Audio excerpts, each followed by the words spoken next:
পেজার ও walkie talkie সহ বিভিন্ন device বিস্ফোরণে লেবাননে বহু হতাহতের পর থেকেই ক্রমেই বাড়ছে হিজবুল্লাহ ইসরায়েল উত্তেজনার পারদ। বৃহস্পতিবার থেকে টানা 4 দিন ধরে হামলা পাল্টা হামলার তীব্রতা বেড়েছে কয়েক গুণ। এর মধ্যে বৈরুত সহ লেবাননের দক্ষিণাঞ্চলে থাকা বেসামরিক অবকাঠামোগুলোকে লক্ষ্যবস্তু করে ভয়াবহ বিমান হামলা চালাচ্ছে ইসরায়েল।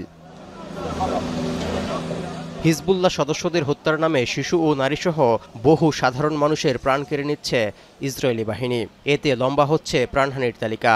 এভাবে আগ্রাসন চালিয়ে ইসরায়েল পুরো মধ্যপ্রাচ্যকে যুদ্ধের দিকে ঠেলে দেওয়ার পায়তারা করছে বলেও মনে করছেন লেবাননের সাধারণ মানুষ থেকে শুরু করে সরকারের উচ্চ পর্যায়ের মন্ত্রীরাও। العالم بامان الله ماشي اللي رايحه والعالم اللي راجعه من بيوتها والعالم راجعه من اشغالها واللي هي جاي تاخذ بنتها اولادها من الحضانه يعني عمل ارهابي. ملاحق مجاهدين المقاومه الاسلاميه قام بقصف مجمع سكني، ارتكب مجزره بمجمع سكني ببنايه سكنيه باطفال بنساء عزل بمنازلهم।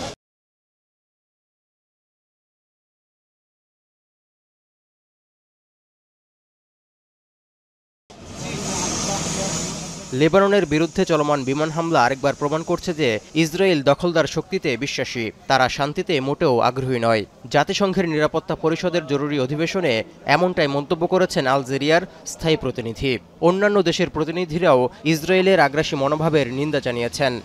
We strongly condemn this Israelis attack. Such actions represent a blatant violation of Lebanon's sovereignty, of the UN Charter, of the international law. শুক্রবার বিমান হামলায় শীর্ষ কমান্ডার ইব্রাহিম আকিল সহ বহু হতাহতের ঘটনায় প্রতিশোধের নেশায় জ্বলছে হিজবুল্লাহ। তাদের রকেট হামলার আগুনে জ্বলছে ইসরায়েলের উত্তরাঞ্চল, যা নেভাতে হিমশিম খাচ্ছে দেশটির দমকল কর্মীরা। এর মধ্য দিয়ে 2006 সালে সর্বাত্মক যুদ্ধের পর থেকে ইসরায়েল হিজবুল্লাহ সংঘাত পরিস্থিতি সবচেয়ে ভয়াবহ রূপ নিয়েছে। এই অবস্থায় হিজবুল্লাহর আরও ভয়াবহ হামলার ভয়ে লেবাননের সাথে লাগোয়া ইসরায়েলের উত্তরাঞ্চল থেকে বাসিন্দাদের দ্রুত সরে যাওয়ার নির্দেশ দিয়েছে দেশটির সেনাবাহিনী। হিজবুল্লাহকে দমাতে শুধু শনিবারই অন্তত 400 রকেট লঞ্চার লক্ষ্য করে বিমান হামলা চালানোর দাবিও ইসরায়েলের।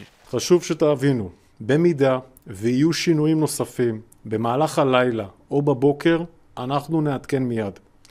ייתכן וישוגרו בטווח הזמן הקרוב רקטות ואיומים נוספים לשטח הארץ. אנחנו מבקשים מכם.